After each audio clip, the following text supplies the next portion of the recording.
رات کو قیام کیا کرو مگر تھوڑی سی رات، یعنی نصف رات یا اس سے کچھ کم قیام کرو یا کچھ زیادہ، اور قرآن کو اچھی طرح ٹھہر ٹھہر کر پڑھا کرو۔ ہم ان قریب تم پر ایک بھاری فرمان نازل کریں گے، کچھ شک نہیں کہ رات کا اٹھنا نفس کو سخت پامال کرتا ہے، اور اس وقت ذکر بھی خوب درست ہوتا ہے۔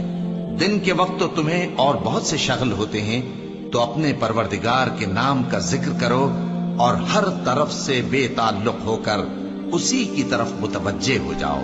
وہی مشرق اور مغرب کا مالک ہے، اس کے سوا کوئی معبود نہیں، تو اسی کو اپنا کارساز بناؤ۔ اور جو دل آزار باتیں یہ لوگ کہتے ہیں ان کو سہتے رہو، اور خوبصورتی سے ان سے کنارہ کش رہو، اور مجھے ان جھٹلانے والوں سے جو دولت مند ہیں سمجھ لینے دو، اور ان کو تھوڑی سی مہلت دے دو۔ کچھ شک نہیں کہ ہمارے پاس بیڑیاں ہیں اور بڑی زبردست آگ ہے۔